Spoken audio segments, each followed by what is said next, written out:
నమస్తే, welcome to మనం TV. నేను వలి. ఆంధ్రప్రదేశ్లో రాజకీయాలు చాలా వేగంగా, వేడిగా, వాడిగా కనిపిస్తున్నాయి. కసిరెడ్డి రాజశేఖర రెడ్డి అరెస్ట్ అయ్యాడు నిన్న. ఈరోజు పిఎస్ఆర్ ఆంజనేయులు అరెస్ట్ అయ్యాడు. ఆయన ఇంటెలిజెన్స్ చీఫ్గా పనిచేశాడు జగన్మోహన్ రెడ్డి గారి హయాంలో. ఈరోజు విజయసాయి రెడ్డి గారు ఒక ట్వీట్ చేశారు.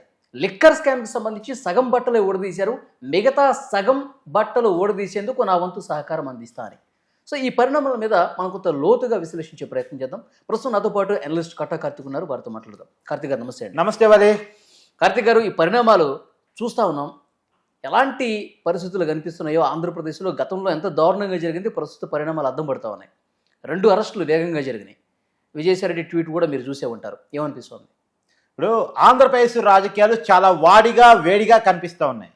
ఇన్నాళ్ళు వైసీపీలో రెడ్ బుక్ ఓపెన్ అయింది అంటున్నా కానీ వాళ్ళకే నమ్మకం కలగట్లే. కానీ ఇప్పుడు నిజంగానే రెడ్ బుక్ ఓపెన్ అయిందా అన్నట్టు పరిస్థితులు తయారయ్యాయి. నిన్న రాజు కసిరెడ్డి సినీ పక్కీలో అరెస్ట్ అయ్యాడు. అంటే దొంగ సినిమా పక్కీలో అరెస్ట్ అయ్యాడు.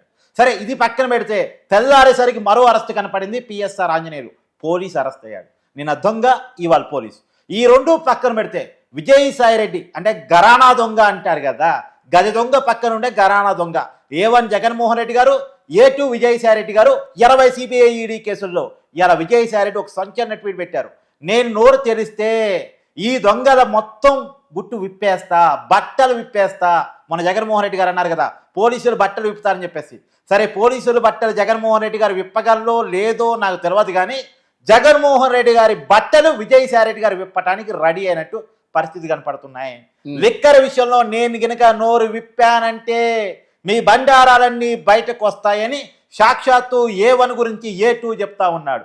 సరే, ఇది జరుగుతున్నటువంటి పరిణామాలు. పచ్చకించిన వన్నో కదా ఇవాళ పిఎస్ఆర్ ఆంజనేయులు అరెస్ట్ అయ్యాడు. సహజంగా దొంగ అరెస్ట్ అయ్యాడు, గరాన దొంగ రివర్స్ అయ్యాడంటే ఏమో అనుకుందాం. కానీ ఒక పోలీస్ ఎందుకు అరెస్ట్ అయ్యాడు? ఒక పోలీస్ ఎందుకు అరెస్ట్ అయ్యాడంటే, సహజంగా ఒక అమ్మాయి తనకు వేధింపులు గురవుతే ఎవరిని అప్రోచ్ అవుద్ది? పోలీసుని అప్రోచ్ అవుద్ది. పోలీసులు సరిగా రియాక్ట్ కావట్లేదు అనుకో, ఎవరిని అప్రోచ్ అవుద్ది? ప్రభుత్వాన్ని. కానీ ప్రభుత్వమే ఒక మహిళని వేధించమని చెప్తే, పోలీసోడే ఒక మహిళను వేధిస్తే, ఇదే జరిగింది జట్వానీ కేసులో. ముంబై హీరోయిన్ వాళ్ళ మదరు RBI ఎంప్లాయీ, వాళ్ళ ఫాదరు నేవీలో పనిచేస్తున్నటువంటి వ్యక్తి, అంటే కేంద్ర ప్రభుత్వ సర్వీసుల్లో పనిచేస్తున్నటువంటి వ్యక్తులు, దేశానికి సర్వీస్ అందిస్తున్న కుటుంబం. ఈ జట్వానీ కేవలం ముంబై హీరోయిన్ మాత్రమే కాదు, ఒక మోడలు, అంతకు మించి డాక్టరు, అంతకు మించి సైంటిస్ట్ అంటే పరిశోధకురాలు, ఆమెకి డాక్టరేట్ కూడా ఉంది. ఈ అన్ని క్వాలిఫికేషన్స్ ఉన్నటువంటి జట్వానీని, క్వాలిఫికేషన్స్ దేశానికి సర్వీస్ చేస్తున్న కుటుంబానికి సంబంధించినటువంటి ఉమెన్ని ఆవేద ముంబైలో జిందాల్ ఒక పారిశ్రామికవేత్త మీద వేధింపుల కేసు పెడితే, ఆ వేధింపుల కేసు పెట్టుకోబడ్డ జిందాల్ గారు జగన్మోహన్ రెడ్డి గారి స్నేహితుడు కావటం ఫలితంగా జగన్మోహన్ రెడ్డి గారు నా మీద కేసు పడింది, ఏం చేయమంటావు? నా మీద ఒక అమ్మాయి కేసు పెట్టిందంటే, చిటికేస్తే ఆ అమ్మాయిని తీసిపోయి నా స్టేషన్లో పెట్టేస్తా, నేను ముఖ్యమంత్రిగా ఉన్నా, నీకు ఆ మాత్రం ఎరుగు చేయలేనా, నీ మీద ఉన్న కేసు నేను వాపసు తీపించుకునేటట్టు చేస్తా అని చెప్పేసి ముంబైలో ఉన్న హీరోయిన్ మీద ఇక్కడ నాకు డౌట్, జిందాలు ఆంధ్రప్రదేశ్ రాష్ట్రానికి సంబంధించిన పారిశ్రామికవేత్త కాదు. అయినప్పటికీ కూడా ముంబైలో ఆమె కేసు పెడితే నన్ను ఈ కేసు నుంచి తప్పించండి అని చెప్పి జగన్ను వేడుకునే పరిస్థితి ఎందుకు వచ్చింది జిందాల్? అంటే ఇక్కడ ఒకటి ఉంది. ఈ జిందాల్ అనేటువంటి పారిశ్రామికవేత్తకి జగన్మోహన్ రెడ్డికి 2004 ముందే సంబంధం ఉంది. అంటే 2004 ముందు ఈ జిందాల్ అనే వ్యక్తి జగన్మోహన్ రెడ్డికి బిజినెస్లో ఎలా ఉండాలి ఏంటి అనేటువంటిది మెలకువలు నేర్పిన వ్యక్తి, ట్రైనింగ్ ఇచ్చిన వ్యక్తి. రాజశేఖర రెడ్డి గారు జగన్మోహన్ రెడ్డి గారికి ట్రైనింగ్ ఇప్పించడం కోసం జిందాల్ దగ్గర పంపించాడని గతంలో Jindal Kadapa steel open factory సందర్భంగా చెప్పిన మాట. ఆ ఫ్యాక్టరీ ఓపెన్ కాలేదు, కానీ ఈ మాట మాత్రం ఉంది క్లియర్గా. అందరూ కావాలంటే యూట్యూబ్లో పోయి చెక్ చేసుకోవచ్చు. అంటే వీరిద్దరు మంచి సంబంధాలు ఉన్నాయి. రెండవది, జిందాల్ గారికి కావాలంటే మహారాష్ట్ర ప్రభుత్వం హెల్ప్ చేయగలదు. ఈ అమ్మాయి పెట్టిన కేసుని చూనట్టు కొద్దిగా నీరు గార్చుకుంటూ పోగలదు. ఎవరు కూడా ఆ అమ్మాయిని, కేసు పెట్టిన అమ్మాయిని వేధించడానికి ఏ ప్రభుత్వం ముందుకు రాదు. అలా చేయగలిగిన ఏకైక వ్యక్తి జగన్మోహన్ రెడ్డి మాత్రమే. ఒక అమ్మాయిని వేధించడానికి కూడా ఏమాత్రం వెనకాలని గవర్నమెంట్, ముఖ్యమంత్రి ఎవరు ఉన్నారంటే అలా సహాయం చేయగలిగిన ఏకైక వ్యక్తి జగన్మోహన్ రెడ్డి గారే. కాబట్టి తనకు కావాల్సిన సాయం ఒక్క జగన్మోహన్ రెడ్డి గారే చేయగలడు అని చెప్పి జగన్మోహన్ రెడ్డి గారు అప్రోచ్ అవుతే, జగన్మోహన్ రెడ్డి గారు నీకు నేనున్నా అని చెప్పేసి అభన్నాస్తం అందించేసి ఆ మహిళ మీద లేనిపోని కేసుని ఆంధ్రప్రదేశ్లో పెట్టించేసి, అది కూడా ఎవరు పెట్టారు? కుక్కల విద్యాసాగర్ అని 2014లో వైసీపీ తరపున పోటీ చేసినటువంటి ఒక క్యాండిడేట్ ఓడిపోయాడు. ఆ క్యాండిడేట్ కేసు పెడతాడు ఈ జట్వానీ మీద. ఏంటి?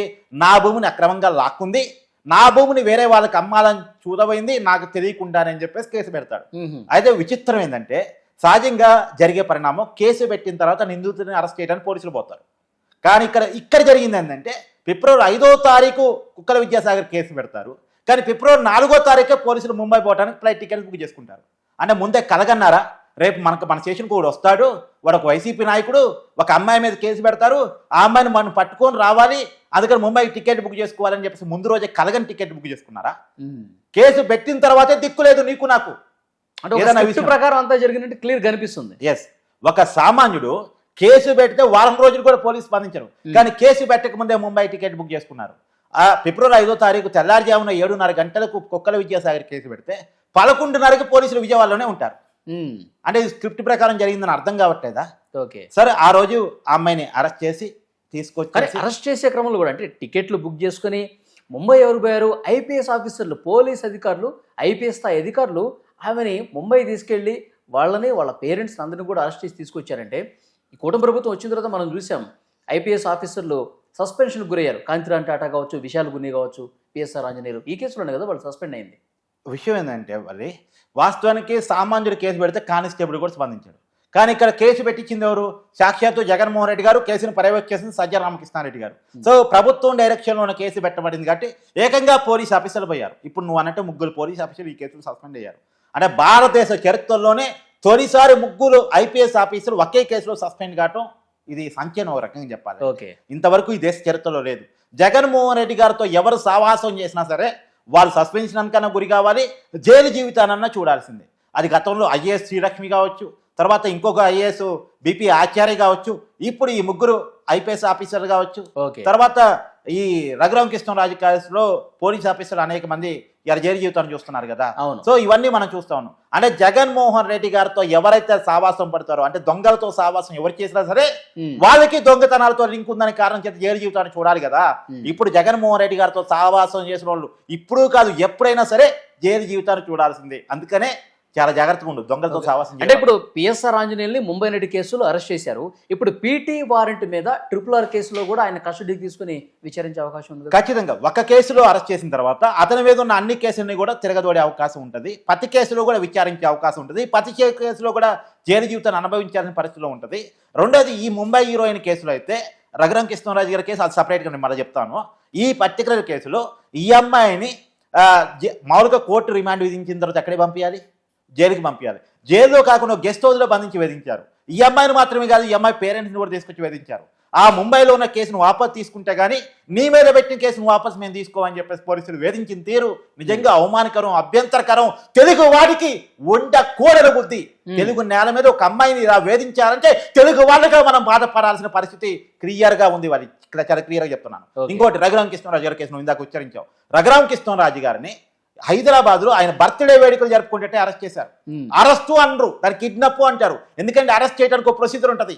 హైదరాబాద్ తెలంగాణ రాష్ట్రంలో ఉంది. తెలంగాణ రాష్ట్రంలో అరెస్ట్ చేసే ముందు లోకల్ పోలీస్ స్టేషన్ ఇన్ఫర్మేషన్ ఇచ్చి లోకల్ పోలీసులకు ఎందుకు అరెస్ట్ చేస్తున్నామో చెప్పి అరెస్ట్ చేయాలి. కానీ లోకల్ పోలీసులకు సమాచారం లేదు. లోకల్ పోలీస్ స్టేషన్లో ఇన్ఫర్మేషన్ ఏమాత్రం చెప్పకుండానే అరెస్ట్ చేసి తీసుకెళ్లారు, కిడ్నాప్ చేసి తీసుకెళ్లారు. తీసుకెళ్లి విజయవాడకు వెళ్ళిన తర్వాత జగన్మోహన్ రెడ్డి గారు అంటారంట పోలీస్ స్టేషన్ ఎందుకు డైరెక్ట్గా నా ప్యాలెస్కి పట్టుకురాని, నేనే డైరెక్ట్గా కొడతాను, మీరు కొట్టలేదు సరిగా అని చెప్పేసి జగన్మోహన్ రెడ్డి గారు డైరెక్ట్గా ఒక ఎంపీగా ఉన్న వ్యక్తిని కొడతాడంట. ఆ రోజు రఘురామకృష్ణరాజు గారు సిట్టింగ్ ఎంపీ, అదే పార్టీకి సంబంధించిన ఎంపీ, ఆయన్ని డైరెక్ట్ జగన్మోహన్ రెడ్డి గారు కొడతారంట. అయితే అదృష్టం కొద్దీ రఘురామకృష్ణరాజు గారు అదృష్టం కొద్దీ వెనకాల TV5 vehicle, ABN vehicle, media vehicles follow కావటం వల్ల సార్ మీడియా మొత్తం చూస్తుంది తీసుకురాలేవు అని చెప్పేసి పోలీస్ స్టేషన్ తీసుకెళ్తే పోలీస్ స్టేషన్లో పగలుపూట ఉంచి రాత్రి పూట ఆ పోలీస్ స్టేషన్లో పని చెయ్యని పోలీసుని ఎవరినో బయట వ్యక్తులను తీసుకెళ్ళి మనం విన్నాం కదా, ఏది కొడా నాని ఫ్రెండ్ ఆయన తీసుకుపోయేసి గుండెల మీద కూర్చొని ఆల్రెడీ హార్ట్ సర్జరీ చేసుకున్నాడని తెలిసి కూడా చంపడానికి కూడా ప్రయత్నం చేసి పిచ్చిగా కొట్టి దారుణంగా వేధించేసి పైగా దాన్ని వీడియో కాల్ చేసి చూపించారు అని చెప్పేసి కూడా మనం వింటా ఉన్నాం కదా. అవును, ఎంత దారుణం అండి ఇది, ఎంత ఘోరం అండి ఇది. ఒక ఎంపీని కొడతారా, ఒక అమ్మాయిని వేధిస్తారా? ఏ ప్రభుత్వం అనాలి దీన్ని? ప్రభుత్వం అనాలా? కార్తిక్, ఇక్కడ నా ప్రశ్న ఏంటంటే ఇప్పుడు ఐపీఎస్ ఆఫీసర్లకి ఈ ముంబై నటితో కావచ్చు, రఘురామకృష్ణరాజుతో కావచ్చు గొడవ లేదు. ఎవరు డైరెక్షన్ నడుస్తున్నారు అనేది ఇక్కడ ముఖ్యమైన పాయింట్. ప్రధాన సూత్రధారి ఎవరు అనేది చూడాలి. ఆల్రెడీ జగన్మోహన్ రెడ్డి గారు RRR కేసులో A3గా ఉన్నారు. ఇప్పుడు ముంబై నటి జత్వానీ కేసు కూడా జగన్మోహన్ రెడ్డి, సజ్జల రామకృష్ణారెడ్డి డైరెక్షన్తోనే కదా ఐపీఎస్ ఆఫీసర్ నడిచింది. వాళ్ళ వరకు ఈ కేసు వస్తుందా రాదా? అంటే నిజానికి రావాలి.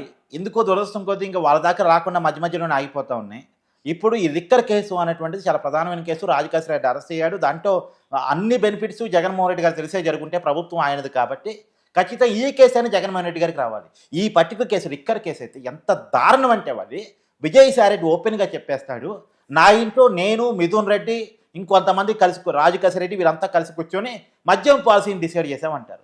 ఒకసారి హైదరాబాద్లో ఆయన ఇంట్లో జరిగిందంట, రెండోసారి జగన్మోహన్ రెడ్డి ఇంటి పక్కనే ఉన్నటువంటి విజయసాయి రెడ్డి గారి ప్యాలెస్లో మీటింగ్ జరిగిందంట.